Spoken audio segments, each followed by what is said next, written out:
up, guys? What's going on? Another episode of Cut to the Chase podcast. We are back with another episode as we promised. I'm here, Beacon Street Studios. Always shout out to Beacon Street Studios for hosting the podcast. Nicky Neighborhoods is in the building. I'm here, ready for you, ready to talk about a lot of stuff. I feel good today. I feel really good. I'm very pliable today. I got a massage. Yeah, listen, you guys. I said the word pliable. You know, Daddy's been reading. Then I ruin it with saying Daddy. All right. You know what? I said that one time. I said that one time to a girl, and she's like, no, stop. Don't ever say that because I don't like my dad. And I said, well, that's fair enough. I was trying to add on things. I'm also starting to learn that certain things you can omit from conversations. Another good word. That's two good words, Nicky Neighborhoods. Can we get... Yeah, let's do more of the claps. Yeah, a little too early for buckshots. It's a great day in Boston. Really interesting. It feels like a fall day on a winter season. If you guys are from New England, Boston area, that's always usually the case for the most part. You know, the common saying usually is when people ask what the weather is in New England or in Boston, the common answer is usually from what people say is, yeah, just look up and wait 5 minutes. And that's usually what the weather's going to be. So it always changes. But a lot of people getting sick around this time of year. So guys, make sure you're, taking care of yourself. Yeah. Appreciate that, Nikki. Yeah. Get out there, drink water, green tea, mint green tea, Earl Grey. If chamomile, you know, is it chamomile or chamomile? It's chamomile, right? Right. I come in with the words omit, but I don't know how to say basic tea names. Listen, guys, I try to get things right. So I did say that I came in very, very pliable. I got a massage yesterday. I needed it. If you guys, I really highly recommend you guys get massages, at least if you can afford it once a month. You know, if you can get it once a week, great. Which can get a little expensive. Or if you know someone that can give you massages. But I feel like massages should be included in like the lifestyle well-being part of insurances when you pay for health insurance. I feel like as you're paying for health insurance every week or every 2 weeks, whenever you get paid, you know, I feel like part of the condition is like they should allow you to get one massage a month. Health insurance should be able to pay a massage once a month for you. Hey, if they're looking to not insure people who are not as healthy, why don't they actually put money back into us? That's what I say. So, full disclosure though about my massage, I got it from a man. Now, I hate to start this podcast on a hot topic, but we're gonna get right into it. Now, does it matter, men, if you get a massage from a male or a female? For me, I prefer females.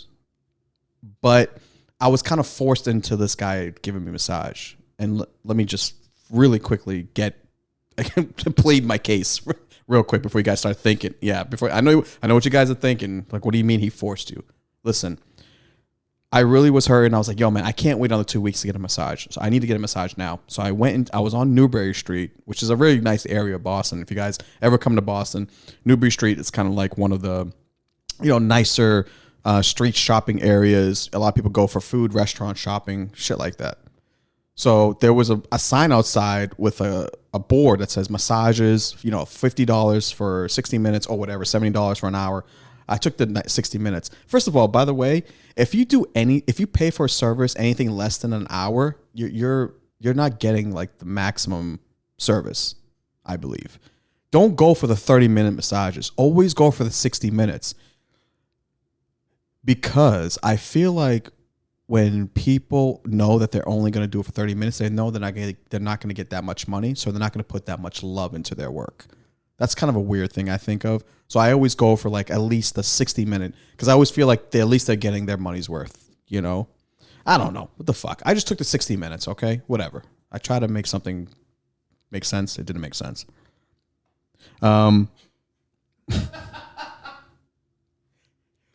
So I go upstairs and the Asian guy, you know, it was an Asian. That's what they do, guys. That's not. He was Asian. That's all I'm saying. Just as a descriptor.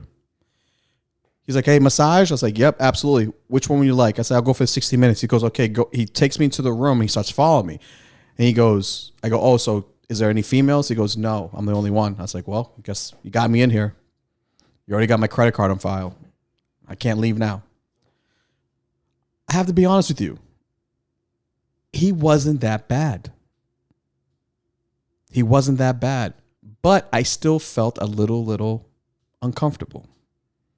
Now, is this weird, guys? I would prefer a female to give me a massage, but I would definitely have a male stretch me out. Pause.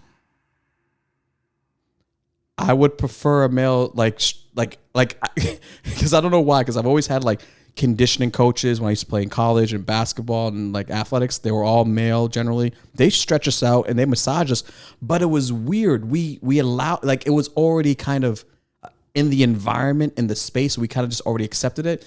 It's different when you're actually going somewhere, paying for a service and being like, yeah, I want a guy. Is that weird? Nikki, what do you think? Like, I think a guy, if you have a real, like, medical, you know, because some people, when they have their, you know, medical issues, need, like, advanced shit. Like, I want to, if I have, like, I just feel like guys are stronger. They have stronger hands. So I don't always need that, though. Like, I like a woman, but I guess no, I wouldn't mind it if I. Right. Yeah. What was his energy like? Good question. That's a good question. It was very calm, but it was an energy where I feel like I felt like he knew Hapkido in his fingers. Okay. The way he was massaging me was like he made me feel safe, but but if I got out of line, he knew how to handle me. If that makes sense. So I actually, to be honest with you, I probably couldn't have done anything at all. Maybe he could have just really, you know, had his way with me if he wanted to on that bed. Do you feel, yeah. Pause. Yeah, because that's the thing is, like, I don't know. I guess I kind of would rather have a woman doing it. It's again, this is a topic that I feel like it's always interesting because guys, you know, I have dudes like they would say it doesn't matter, you know, like, yeah. But I had a guy that did my sports massage, my sports tissue massage, where he really gets in the tissue and you know, usually generally, but then I've had women like, you know, 125 pound, like, you know, just really like strong and just really get. So I guess it doesn't matter, right? Listen, if you do your job well at this point, I'll take whatever. You know, if you're a male, you're a female. If you're, you know, binary. Non-binary. See, I'm learning. Because if they were binary, they would be a male or a female, I think. All right. I used to get a massage when I would visit my friend in the West Village, and it was a nail salon. Him and his wife would go, and you could get your nails done as you were getting a massage in a massage chair. So one-stop shopping type of Correct. Thing. Okay. It's very good. I don't feel, one-stop shopping, massage, and nail places, I don't get down with that. Because basically I feel like you kind of going into an all-you-eat buffet. Yeah. I don't like one-stop shopping places as much as like... Oh, you're not a fan. I'm not a fan of one-stop shopping places at all. Interesting. Yeah, because I feel like one-stop shopping places is just another... It's just another way of just getting more money from people. Like, to... I don't know. It's weird. I'm old school. Listen, if I'm going to go get a massage, I go to a massage place only. You know? Yeah. I'm not going to go to fucking Jiffy Lube or Valvoline, get my oil change. Oh, by the way, we could give you massages while you get an oil change. No. No. No, like, I'm not doing that. What are you talking about? First of all, is your hands washed?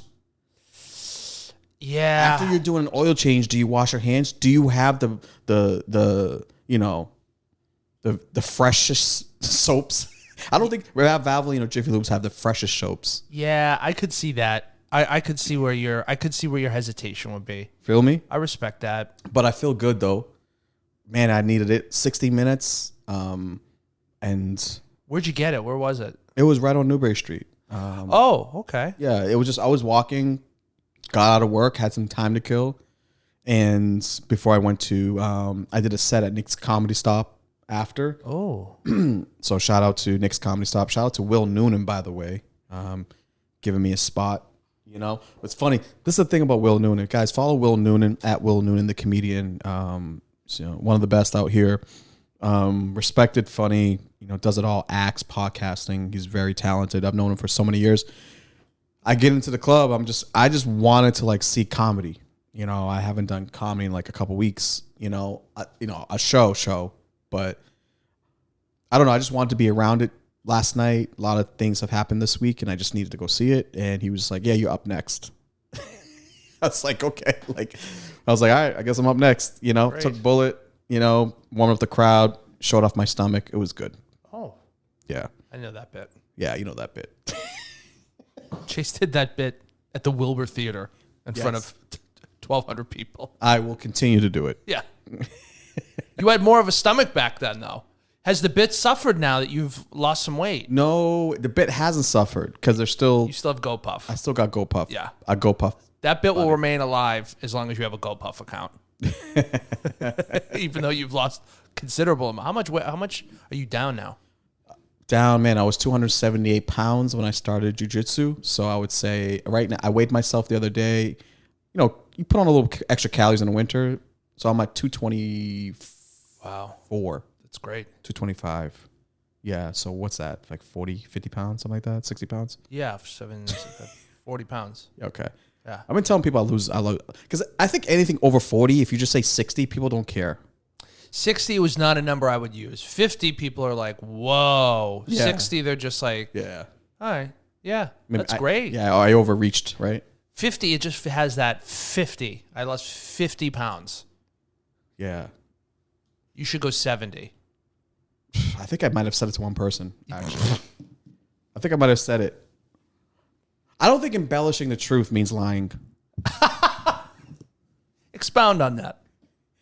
Because I feel like if you answer the truth, if there's a tint of truth in the statement, I feel like it's truthful. Now, anything that over kind of, you take it a little further, you know, people can, but the thing is, the receiver has to have some sense, though. Yeah. I totally agree. The receiver has to have some sense. The receiver has to be like, all right, I know you're going a little too far, but Correct. It is true. Yeah. But if you have a gullible person, you're just like, yeah, dude, I used to fly, you know, fighter pilots, you know, in Iraq, F-15s, and I went to the, you know, the Naval Academy, and I got my letter of recommendation from Senator Kennedy, which some of you probably think, wow, Chase probably told the story before because that came out very, very naturally. You know, that's a lie, though. See, that's a lie. See, I agree with embellishing. My wife is like, you're lying. The way you're telling that story, you're lying. Oh, stir that coffee up. Look at the bottom there. See the bottom? Which, if we do this right, people will be able to see because this will be, we're shooting a video today to test, First of all, yeah, to test things out. Can I know you're going to say a point there, but before you say that point, Go ahead. Guys, this is the sound of a good Glass on glass. glass on glass. Glass straw, glass cup. Glass straw, glass mason jar.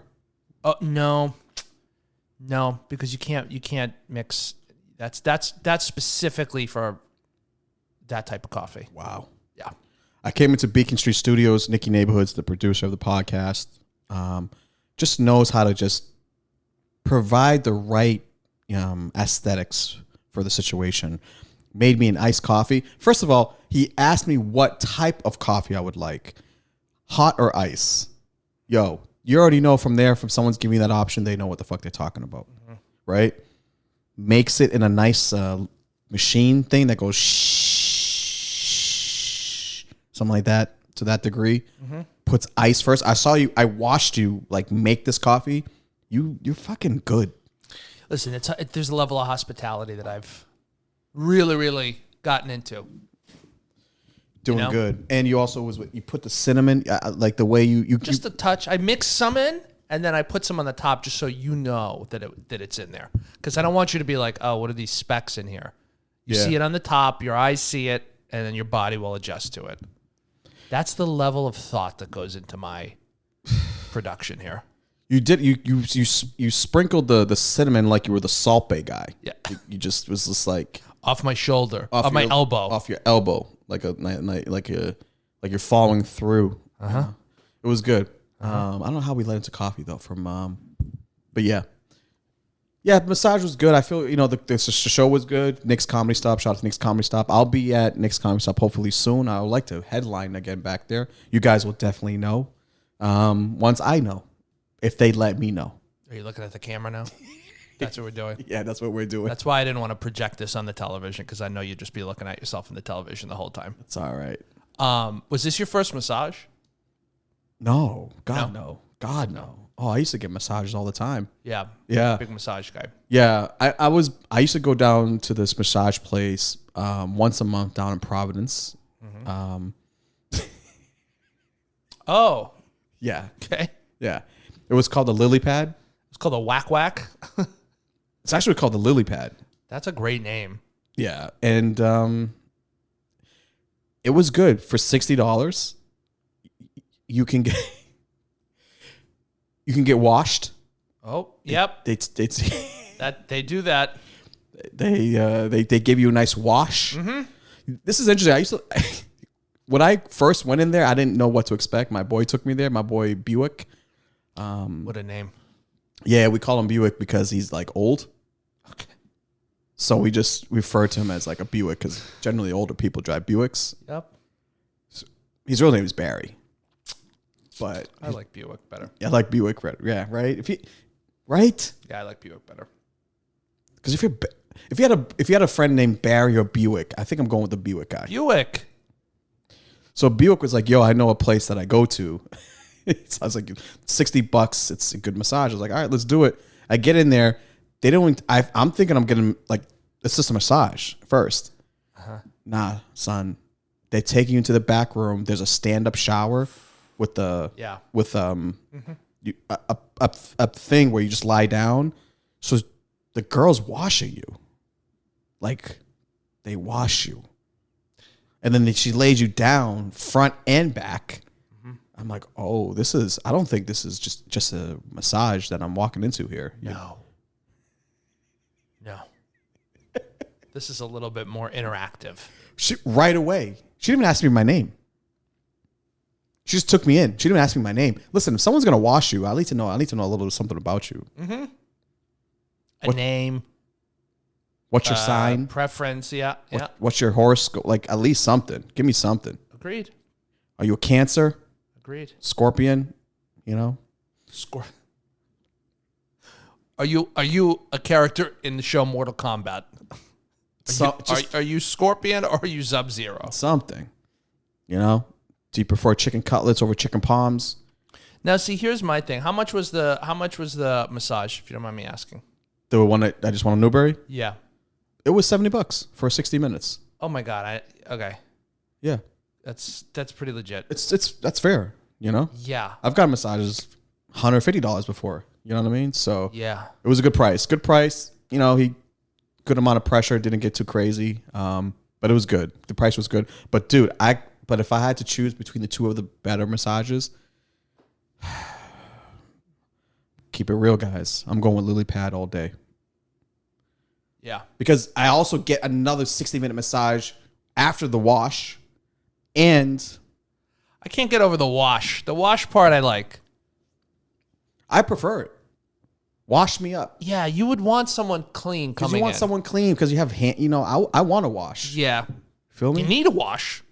I need a wash. Some people need to wash. So many people out here not washing themselves, yo. Just dirty. I used to live with dirty ass human beings. Yeah, dirty culture. It's just a dirty, dirty culture in the United States. I used to live with this guy. In times where he wouldn't be home, I just would be like, how does your room look? Curious. Because I go based on I'm kind of old school in that way. I would judge who you are based on how I see your room. If your room is organized, polished, if there's end dust, my mom used to clean houses, so I know about cleaning. You know how to find the spots too. I know how to find the spots. The trouble spots, if you will. Yeah. This guy was dirty. He would like hook up with chicks and like not throw away the condoms and leave them on the floor. No, I can't. Yeah, just like I can't, man. I'm like Trevor. Because I know who this is, and that's not the name. Trevor, what are you doing? You picked the whitest Southern California name. He was white. Trevor. He was. I didn't want it. He was. Trevor. He was white. Trevor. Like, Trevor, what are you doing? I see. Hats off to you because you're describing this in a way that I feel is accepting. I go to another place when I know someone's dirty. Just don't like it. Just don't like it. I really am like you're He washed his. You're in a bad spot. Yo, and he washed his laundry, like his colors with like his whites and his colors together. That's any person that does that, they don't care about their time. Like, they don't care about. It's all about time for them, actually, in my opinion. It's like everything needs to be condensed. Everything needs to be done fast. They don't care about quality. They don't care about quality. No. They don't. There's no attention to detail. No. I feel bad though. There used to be a deep rage that would come over me when I'd get in someone's car and crumbs, this, that, and the other thing. I get you don't have to be perfect, but fuck, man. If you don't have your shit, if your car's not clean, if you don't care about yourself, I'm concerned for you. You gotta be clean. I'm at the age where if you're not clean, we're not gonna be friends. No, because you don't care. Don't care. If you're not clean, dude, I got something to tell you, by the way. Okay. I decorated my room. That's big.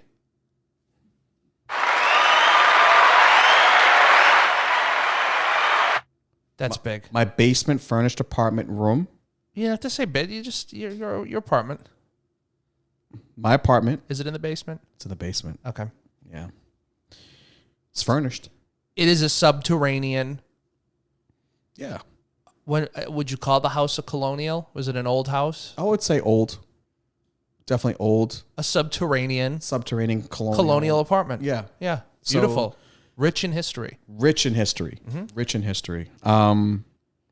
Definitely was like the Freedom Trail went by it.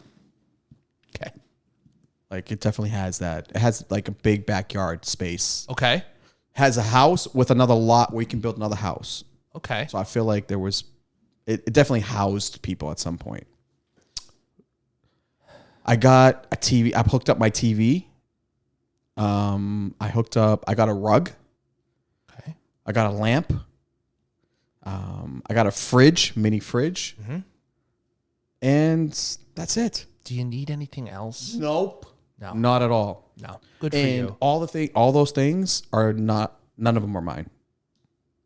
They're all given to me. Again, those are details that, They don't need to know. No. They don't need to know. I had a visitor the other night. Oh. They said, "Wow, it's nice." They don't need to know. No. The dresser and the lamp, I got it from helping moving my friend for the last 3 days. Dude, guys, I don't know how you feel about helping people move. Fuck that. I have a friend, when I moved into this studio, they were like, absolutely, I'm so happy for you. But then they go, yeah, absolutely, to the sense of like, yes, I'd love to come over and visit, but I am not helping you move. And I hope you know that I'll pay for dinner. I'll even help you pay for the movers if you can't afford it. But I'm not going to help you fucking move. If I can. And I was kind of offended. I was like, you wouldn't help me move? He goes, no. It's not about we or you or anyone else. He's like, I don't move. I'm not a mover. Hire movers. Get your life in order. I get it. And I did hire movers, and you know what, Chase? It was the best thing I've ever done in my life. Listen, I gotta pontificate on this subject. Great use of the word. Please, you have the floor. I feel like you really know who your friends are when you ask a friend to help you move. Uh-huh. That really is one of the common denominators of a friendship. Mm-hmm. if you can say, call a friend or you consider a friend and say, hey, I got to move next month. Something happened. Can you help me move? And if instinctively, if they say no, you know where your friendship lies. I don't give a fuck. However, if the person just says no and doesn't offer you anything else to help, that's something interesting. Because I would definitely say no. I'm not going to help you move. I respect that. But I will find a movers for you at a cheap price. I will help you pack. I'll help them pack. I'll help them pack. I'm a good packer. If it's Did you know I was a general manager of a logistics and moving company? That's hysterical. Yeah. Okay. I want to hear more about this. I was a general manager for CubeSmart. Okay, that's reputable. The reputable company. Okay. I was a GM. Okay. CubeSmart Logistics and Storage. General manager. Mm-hmm. How long did that last? 2 years. Oh. Okay. Yeah. You know how do you want to know how I got? How did it end? They caught me living in one of the storage facilities. Living. I had everything I needed. They caught me living in one of the facilities. I did. I was living for 6 months. Maybe 4 or 5 months. Jeez. Yeah. I wasn't. Things were, I told you, listen, man. Times were tough. I didn't have a place to go. And I said to myself, they gave me a discount on any storage. They gave me, one of the conditions were because I was a GM, they gave me a free storage. So I said, yo, if you're going to give me free storage, I'm going to take the biggest one. Yeah. Wouldn't you? Yeah. So I didn't have any place to live. I was like, all right, I need to get my money up. Why do I live in the storage facility? And you turned it into an apartment. Full apartment. Wow. Painted the walls red. Zebra rug. IKEA white couch. I had an air mattress because I didn't want to buy a bed. It didn't really match the aesthetics. Sure, of course, which, a normal person when they're illegally living in that type of setup would care about the aesthetics. See, and I think that's important because I think the legality of the situation is irrelevant, number one. Yep, I agree. And I do think when you bring a friend back or a woman back to a storage facility, you want to make sure that you pick out the colors that would say, and I did. I'm a classy guy. Oh, there was Miles Davis playing in the background. Ignore the fact that my front door is a steel curtain. Yeah. Yeah. That's, yeah. You know how I locked it? I don't want to know. Okay. Okay. Yeah, I lived in a storage facility, man. And how I got caught because the actual district manager spontaneously popped up, which is fucking rude of him. Because give me a heads up. Yeah, I mean, a heads up would have been nice. I know you're a district manager. You're trying to do the pop-up thing and making sure everyone's doing their job. Dude, just give me, say, hey, I'm around the corner. It's trespassing. It's technically trespassing. You're on my property. Well, at least that's how I felt at the time. And it wasn't the case. So he went upstairs and he was like, hey, whose unit is in that, has an extension cord running from one of the outlets? I said, fuck. I was like, oh, it's mine. He goes, you can't do that. I got to call HR. I'm like, you don't have to call HR. You didn't see anything, Brian. So we called HR. They asked me, first they said, is everything okay? Is everything? Well, yeah, clearly not. It's like, no, it's not. I'm living in a fucking cube. I was like, actually, to be honest with you, everything was okay until fucking Brian caught me in my housing. Actually, yeah, I was in the middle of dinner. I was saving money. Yeah. Not paying rent, free heat, free electric. I would say things were going great. Great security system. Yeah, it's...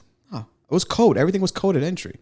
And the thing is, they knew that there was no way to actually they didn't know I was doing it because the way the cameras were set up, I knew exactly how to avoid them. Oh, yeah. Yeah. So it was one of those. Yeah. Dude, I saved money and I was able to get an apartment. I took a shower at the Boston Sports Club. It was $30 a month at the time, $40 a month. Yeah. So I just went and took a shower. Anytime I went to take a shower, I went to the gym, took a shower, then took my moped and went back to the storage facility. I love that. 4 to 5 months. Yeah. Got on my grind and hustled, and I said, fuck it. Just be humble, and just you got to do what you got to do. You know what I'm saying? Yeah, no, I don't. I respect the hustle. I do. But then, you also have to understand probably the shock and horror that guy who probably lived in an apartment in, let's say, Roslindale. Oh, yeah. He definitely looked at me. He was like, how? And was like, what the fuck? Yeah, well, he definitely looked at me. It was like, yeah, these are not great living conditions for you at all. It's also an incredible liability. Your family could have sued them for so much money if there was a fire or if there was something in which you perished. I don't think my parents would have cared. Like, my family would have cared because they lived 20 minutes away. Yeah. They would have been like, we don't condone this. He just wanted a place to hang out by himself for free. No, they would say, yeah, he can't live here. This is ridiculous. Yeah, we kicked him out. Yeah. Dude, my parents live 20 minutes away. Like, it's That's the funniest part, though, is that you would have rather lived in a storage facility than to move back home. And I actually think that speaks to your character. Choice. Oh, they wouldn't let you move back in. Yeah. Okay. Yeah. What do you think? You think I wouldn't have lived with my parents if I like? No, I wouldn't have. When was I wouldn't this? have. I actually wouldn't have. I wouldn't have. At that time, I wouldn't. No, because I didn't really. Yeah. If my parents had come live back, I was like, at that point, at that place in my mind with them, I was like, nah, I'm good. I'm gonna figure this out. But to get back to the moving thing, how I connected that, I learned how to pack and store things by that company. So listen, if you could call me and say, hey, Chase, can you help me move? If you're a really good friend of mine, I will help you move. But I feel like I would actually, you would get more out of me if I just logistically helped you, if that made sense. Mm-hmm. And that's what I used to tell people. Logistically. By the way, I use logistically a lot because it makes me feel a lot smarter than I actually am. Just like when I wear a blazer. You're a big blazer guy. Do you have you have a blazer, clearly? Yeah, I have a few blazers. Yep. What love a blazer look. Nice blazer. When's the last time you wore a blazer out? Out? With jeans. You do blazer and jeans? I do blazer jeans. Yeah. I actually did it the other night, last Saturday night at a party. I went to Nordstrom Rack. Yep. And I bought an aqua blazer. Now, I used aqua. Yeah. I didn't say blue. I didn't say green. Nope. I said aqua. Because I know exactly what it is now. Aqua blazer with a black collared trim. The black part's black. Okay. Aqua. Okay. Yep. Jeans, black jeans. Mm-hmm. I bought some really nice shoes from Nordstrom Rack. A loafer. It was a loafer. Yeah. Yep. Yeah. Black. Didn't wear no socks. Ankle cleavage showing all day that night. Did you apply cocoa butter before? I sure did. Good. I sure did. I did a mixture of cocoa butter and like a Vaseline. Oh, okay. So that's good. Yeah, because my feet. You ever see my feet? No. They're good. Oh. They're really good. Moisturized, very moisturized feet. You can't go ankles out in the winter. You can't have That's ashy tough. ankles. You can't have ashy ankles wearing loafers, bro. Yeah. That's why I don't like girls when they wear flip flops in the summertime and their ankles look like concrete. No. Ugh. Concrete. You're walking on Chalkboard feet. Women, lotion your feet if you're wearing, if you're exposing your your feet. Also, I think a great rule is maybe don't do that in the winter. Put a boot on. Yeah. I wore the blazer. It was nice. I looked very good. Thank you for asking. I think I'm going to start bringing back some sophistication back into my wardrobe. I'll tell you. I used to be a dude. You saw my picture of my leather jacket when I used to wear. Did. Yeah, okay. I did. You're right. I did see that, Chase. Guys, help friends move. Yeah. That's the bottom line. Just help friends. Just help friends. especially when they can't help themselves. I do want to give a shout out. To Malia. Malia, my brother's daughter. My brother Tarin, my homeboy, confidant. My man's daughter. She got into Yale. Shout out to Malia University. Francis. Yeah. Yeah. Yale University, Ivy League. That's impressive. Yale is an impressive institution. Mm-hmm. And couldn't imagine getting accepted into a school like that. How exciting that must be. Well, it's a great milestone for a young person, What's she majoring in? No idea. Okay. No idea. I didn't help her move. You didn't find out. Are you gonna help her move in? Yeah, You gonna help her move into her dorm? I gotta find. There's a few things I gotta figure out. Yeah, if she wants me to help her move, I'll help her move for sure. Her mother will do that though. She's a lawyer, so she's very proactive. Sure. I bet. Yeah, but how hard is it to get into these schools? It's hard. I think only the top 2% people who apply get into these schools. I don't know if that number. The Yale acceptance rate is 6.5, and that was in 2020. It's not a lot, right? No, that's of every 100 people, 6 people get in. 100 people, 6 people get in. Okay. And Harvard is 5. Okay. Yeah, that's generally 4 to 6, 5 to 7 range. Anywhere from I feel like the 5 to 7. Yeah. Yeah. Good for her, man. She's she's a great young woman. I knew her when she was born. It's crazy, Seeing her grow up. People that can just retain the information. She probably has great retention. She probably retains things very, very well. Yeah, she's like her mother, for sure. Her mom is like that. Her mom's a lawyer, can retain information very well. I mean, Turin's smart. Imagine your dad's a professional basketball. For those of you that did not listen to that episode, please go back. It was a great app. I think it was episode 2 or 3. It was episode 4. Torrin Francis, Chase's childhood friend, played basketball at Notre Dame, then played overseas.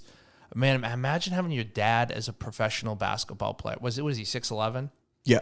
A 6'11". Yeah, not that big of a deal. And your mom's a lawyer. Yeah. It's a pretty great foundation, I would think, right?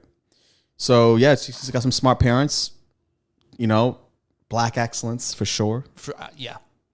Oh, I would say so. Black excellence for sure. Yeah. That's the definition of black excellence. Yeah. When people talk about these black excellence tags and black excellence, when people are discussing these things, that's what we're just talking about. Furthering your education, getting more informed, putting yourself in environments where usually you're not you're not part of it. You know what I mean? Yeah. And you're, productively, doing good things, and that's a great thing. So, but yeah, that's black excellence right there, man. Yale University. Shout out to Malia Francis. I want to give her a shout out. And shout out to actually the parents, Turin and Mia. You guys raised a great daughter. Actually, that's a clear example. Where did you go to school? Did you go to college? I went to a few. Yeah. I wonder what's the acceptance rate. I want to look up mine. Yeah, my acceptance rate, or the acceptance rate. This is what I went to. So the school that I went to, the acceptance rate as of today is 84%. Yeah. Okay. I think the acceptance rates for my school was 98.5. Like if you just wrote your name and you applied for financial aid, you were getting in. I'm gonna look up Bay Path. Actually, the school that I went to initially was an all-girls school. Same. And it went co-ed a few years prior. So I mainly went for the girls and to play basketball. I didn't know. I didn't really know what anything was at that age. So yeah. I applied to all these schools, and I went to other schools after that, which I won't get into because A, you guys won't believe me, and B, outstanding invoices. Bay Path is still looking for that 1,200. Well, there was a point that I wanted to become a dentist too. I could see you as a dentist. Yeah, but the thing is, I wanted to become a doctor, but the only I told this on other podcasts before. Listen, when you're young, you think and you try so many things, so you don't really remember what you used to tell people. Yeah, I do. I wanted to be a teacher. I can see you as a teacher. Yeah. I can see you as an English teacher. I wanted to be a that does teacher. photography on the The side. cool English teacher that like shows up to the event but with his wife, so it's not like creepy. I'd go to the sporting events and support, you know, the gifted. No. Too much. No, you know, this is the type of teacher you would be. If you were a teacher, you'd be an English teacher. You would teach English freshman AP class and also senior English AP class. Nothing in the middle. Nothing in the middle. Okay. You got a lot of downtime in the middle. But you're on a lot of committees. You also do photography for the sports programs. So you are like the hired high school photographer. Sure. You do like The side on hustle. the side hustle. Yeah. Yep. You're the like you also like the yearbook, like you're the guy that does the yearbook every year. Okay. You tell you're the yearbook guy. and then on top of that, right? You're like the field hockey varsity coach. See, I think that would lead me to. I feel like I would be more of men's volleyball. I could see me doing like the men's volleyball team. No. Girls team. You want girls, women. Yeah, your tone is more soft. Yeah. Sure. Like if you told me like just how you're responding to me, there's no way you're gonna fire me up, Nick.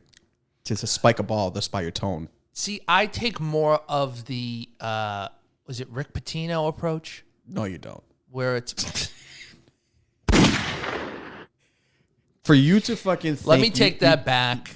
Stop. Let me fucking the way you just compared yourself to Rick Pitino, you have no comparison to Rick Pitino. Rick Pitino is a maniac when he coaches. That's true. An absolute maniac. Scumbag. Vocal. It's huge scumbag. He's the type of dude that if you brought him olive oil before the bread, he'll just very sleeky. Put it in his hair. Oh, love Rick Pitino. Love him. I went to his camp before. Very fucking intense dude. Yeah. But yeah, no way. You Rick Pitino? No. No. More like a George Silas.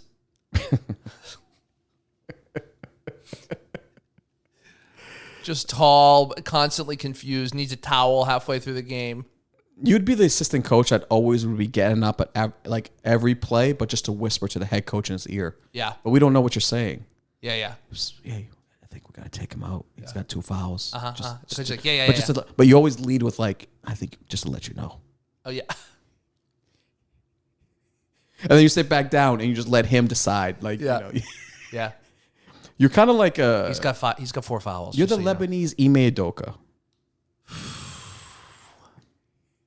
Okay. You'd be the Lebanese Ime Udoka. That's exactly the type of style you'd coach. You don't yell a lot. That's the thing, yeah. But you know how to motivate people by using certain tactics and words. It would be a I think more of a Phil Jackson. I think I would be more of a Phil Jackson character. You fucking reached for this. You really You really reached for it. I do. You know why? Because I would come in and the first thing I would do is like, all right, let's go. We're all going. Come outside. You would make you. Everyone take your shoes off. We're grounding. We're doing earth grounding, and we're all becoming one with the earth. And then I would be like, this is a triangle offense. Figure it the fuck out. If you ever said that to me as my coach, I would look at you and I'd be like, you are a disgusting human being. See? And you know what? Guess where you would be? Starting. On the bench. No. And I would say to the team, I would go, you're not bought in. Chase is hurting the team. And everyone will go, man, come on, Chase, just take your shoes off. Okay. Now, can I tell you actually what would happen? Okay. You would initially say, I'm being benched. You'd go back to the locker room, talk to the other assistant coaches. They would tell you, we have no one else. Oh, it's that kind of team? Yeah. We have to. I thought this was like. Yeah. I thought this was like a little bit more of like a. Yeah. No, because you would be coaching me at a private ISL independent school league. Like there's no other black kids on the team, and then they would be like, "Hey, listen, we can't. It's not good look if you bench this kid." Yeah. And then he's the only kid that's like a minority in the school. And then you're like, "Yeah, you're right. The papers will get the hold of it. They think I'm a racist. I don't want to get down that alley. Correct. So I got to put him in. I come to your home on the weekends for dinner." To show you, here I am. You and I would be, what's a restaurant in Malden? Or in that area. You can tell I've spent a lot of time. You know what? Yeah, you would be the type to come and reach out. I would. You would. You would reach out. Yeah. Do want to like go, what's the home life like? What's this like? Yeah. There's a reason he's resisting any sort of holistic, approach to becoming one with the game. I do want to say something I add to. You did say that, you are the type of person that would reach out, I believe. Are you... I do want to get into an area of this podcast now where I do want to also talk about, in life, sometimes, most of the time you have to deal with struggle. You have to deal with people, losses in life. And I do want to like quickly say, shout out to and rest in peace to my friend, comedian, overall, just a just a good person. Brian Higginbottom, aka Higgs, who is in my still eyes a comedian, Boston-based comedian who started a lot of great shows here, gave a lot of stage time to comedians, and just was an overall nice guy who who passed away last weekend, and it's been tough for the community of the Boston community. Boston comedy community, and just comedians who knew him all across the country, and I just want to kind of just give him his recognition. And when I got the news, it was weird because it's just unfortunately I feel like this is a time where I'm just getting immune to people just passing away, And he was dealing with like some personal struggles, of course. And I just wanted to kind of talk about him for a little bit. And also, I do also want to talk about the area in which, people feel the need to reach out to people when they're hurting. And, in these situations, I feel like it's hard because everyone sometimes when their friends pass away, they, in that manner or in any manner, they usually say to themselves, is there something I could have done? Could I have done something? Should I have done something? And it's always interesting to me is why that area in trying to figure out, could I have done something? Should I have said something? Or why don't people actually do anything at all? Mm-hmm. I don't know if you ever thought, I'm sure you've had moments like these, I'm sure, Nick. So I don't know. Well, yeah, no, I mean, it's sad I didn't know this comedian, Brian, but I saw him on a couple shows, kind of the same way I met you, where I saw you on a show, and then I saw you at an open mic, and you were just, we just started talking, and you seemed like a nice guy, so you don't really know what people are going through, and I think, specifically to the community of like comedians, there's always definitely an aspect of mental health there, very strong. It's not like under the surface. Sometimes sometimes it is though. Sometimes the nicest, happiest, people are the ones that are kind of suffering and hurting the most. And there's a lot of things that happen in people's lives you don't know. But yeah, I think it's, being present. And I think you have to, when you're present and you're in a moment with someone, you can really pick up on a lot versus when you're kind of distracted and, you go into a set, you're on the phone, you're maybe in a fight with someone, and you're just, whatever the situation is where you're kind of in and out, like ships passing in the night, where it's kind of like you don't really get a chance to connect all the time. So I think it's just taking a step back and being like, how can I be more present around people so that I can pick up on these things? But you can't really do. All you can do is you control how you treat people. Yeah, you do. Yeah, I get it. I feel like there's a certain obligation that a person should have if you do consider someone a friend to at least try.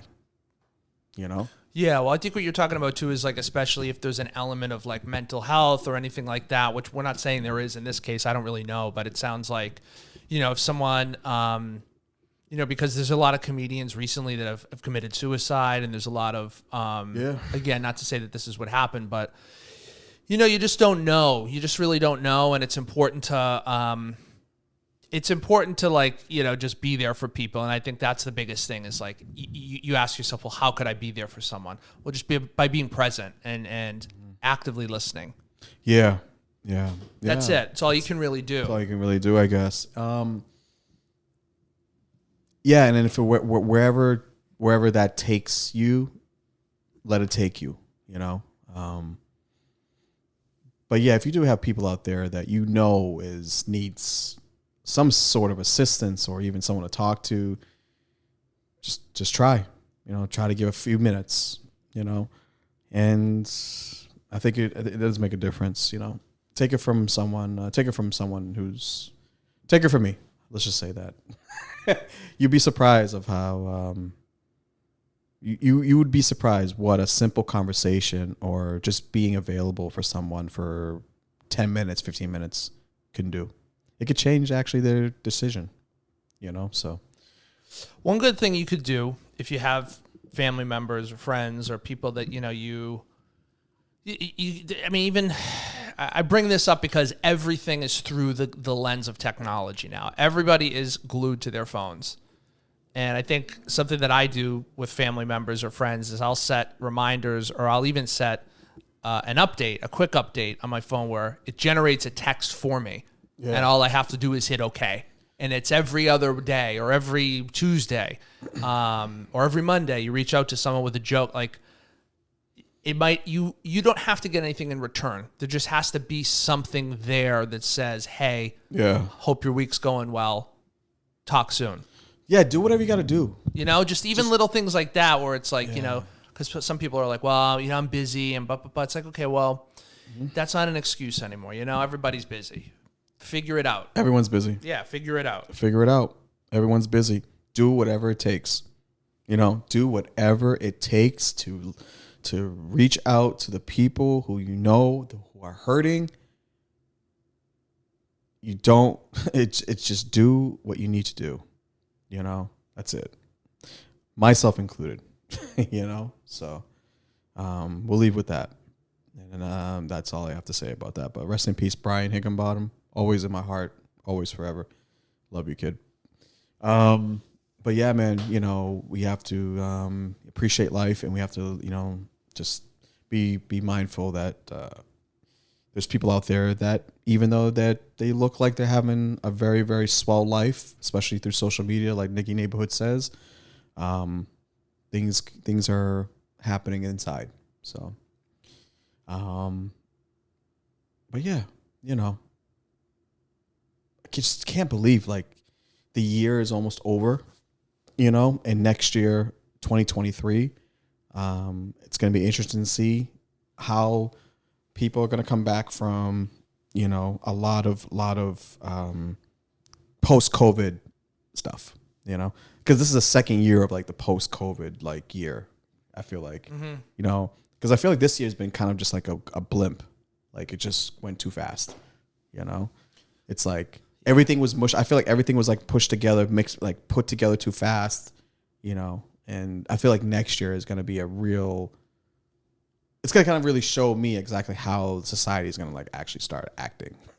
I think it's like a constant thing though, man. I don't think it's just like, yes, COVID had a big impact on people, but like, I think if people are given the option to not go out, as much like the people that are active are going to be, I think people are just going to be how they are. I don't think it's, I'm just, the energy, I'm going to pay attention to I'm just more interested to see what other new crazy shit's going to happen. Like, what? And like just in the world, just the world, I think it's going in a direction. I think people are so focused on all the nasty shit that's happening out there because of the internet. Okay. It's always been this way. I think it's always been this way. We're just now seeing it. So, okay, good. You know what? You're fucking passionate. I felt it in there. Did you see my eyes? I saw your eyes. Yeah. Your shoulder went up. Well up a little. You started getting into it. Yeah. This is what I'm talking about. You know what? I'm gonna call Elon. We're gonna get together. We're gonna figure out the society shit. He already bought Twitter, so he's already like one step ahead. Yeah. No. Would you go to the moon? Or not the moon, Mars? What? Yeah, you would go to Mars in a heartbeat. Me? Yes. You wouldn't want to go to Mars to see what it's like? Black people don't go to fucking the Mars, bro. Valid point. We don't even go in the ocean. Valid point. And that's on land. Yeah, Mars would be much more. Yeah. Like, you know, I mean, I'm a black. I'm one of the like, and I can swim.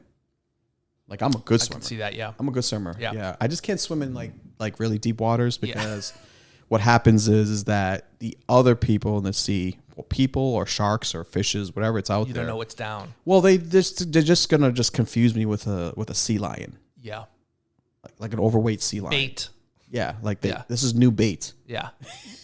I gotta be careful dipping my toes in certain waters. Yeah. Figuratively speaking. Yeah. You do it. Yeah. Interesting. I would never go to Mars, bro. Are you fucking out your mind? Same. The fuck do I need in Mars? I don't. What do I need in Mars? Bro, people who, you know who scares me? The type of people who scare me? People who are billionaires who can change narratives. Okay. Based on innovating things. So, how so specifically? Basically, billionaires who have no time, who have plenty of time to innovate things and create new things, but also can alter the narrative of society. Oh! You mean like the course of society? Yeah. Because the narrative would be like, because anyone can change a narrative. I think actually that's the problem. I don't believe so. I don't believe no one can just change a narrative. I think you have a certain level. You have to have a certain level. Because if I start saying something about a topic, no one, I'm just a guy, right? I have no power. It's just smaller. No, you do have power. You do. Oh, thank you. Yeah. Oh, wow. Not over me, but yes, you do for sure. That was the nicest thing If you started saying, but see, here's the thing. People are changing the narratives. People are doing their, because it's just local to your thing. It's local to your thing. So if you started saying to people, you know what? Yeah. I'm very well versed in X, Y, and Z. Mm-hmm. And you continue to speak that. People will then believe that you're very well versed in X, Y, and Z. Okay. And that's a narrative. And then it might be only a handful of people. But then when they introduce you to someone, they're like, oh, so-and-so is X, Y. And so that's more people. But I think what you're describing is like when Elon Musk is like, we're moving to Mars. Yeah. And people are like, oh, he's the richest man in the world. He's also probably the smartest man in the world. Sure. That could happen. I don't like it. Yeah. I don't like it at all because progress in that way. I don't like, no, because I just look at it as just billionaires who have a lot of time on their hands to just, I don't know. Someone's going to ask you to help them move. Now you gotta help people. Yeah, now it's like I don't have fucking. Now you're gonna ask me to like move your fucking shitty chair into a spaceship. Yeah. Your grandfather's chair you've never liked in the first place. You've kept for 30 years. Your dumb outer space antiques. Ugh. Remember when we used to sit in furniture? Let's bring a couple pieces up because we're gonna be in a fucking tube. Yeah. I'm out. Dude. I'll go down with it. There's no. Listen, if you guys want to hop on an Airbus and then go, thousands and thousands of miles away from society, go. Yeah, life's great down here. I'm good. Life is great down here. I got a massage. You got a massage. You had 2 coffees today. I was a walk-in appointment. Yeah. Didn't even schedule it. Yeah. You know how much I love where you can just walk into a place and get the service? Get the thing that they offer. Fucking, because there's so much, now everything's by appointment now. Do you have a reservation? Do you have a reservation? No, I don't. No. But I'm here for the same service. Mm-hmm. Can't help you. You need a reservation. Oh, really? Okay. All right. You'll never see my fucking 20% gratuity tip that I'm legally obligated to tell you and give to you, but I don't want to give it. You know what I did the other day? I gave a 16% gratuity. That's interesting. 16%. Because he took 16 minutes late to deliver my food. Okay, now I get that. I get that for sure, yeah. The delivery guys, yeah. 16 minutes late. Gave him 16%. I don't like in hotels, like in some fancy hotels where they have the gratuity added in. Mm-hmm. They do that. That's by design, Of course. They add 16% or 14%, and then you have to figure out the rest of the 4 to 6%. So you're overdoing it. I don't fucking care. Listen, we led into this podcast very happy, and we gradually. So my whole thing is got angry. It's not great. Go ahead. Thank you. I forgot. Go ahead. Yeah.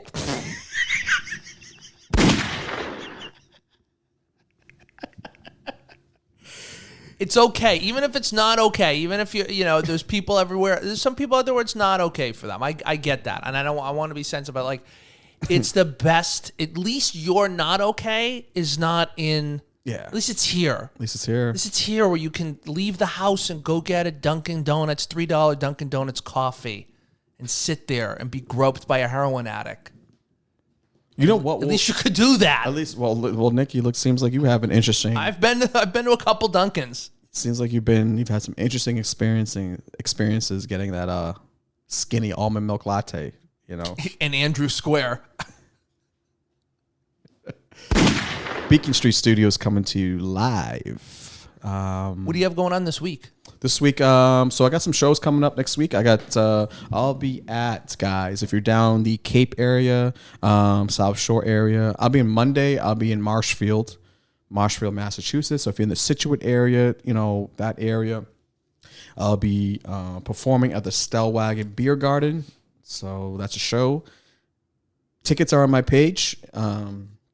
Marshfield, Mass, Stellwagen Beer Garden. AJ Hepney. AJ, sorry if I'm pronouncing your last name wrong, but listen, I don't have your name in front of me. So I'll be down there. Stellwagen Beer Garden, 7:30 show, Marshfield, Scituate, Mass.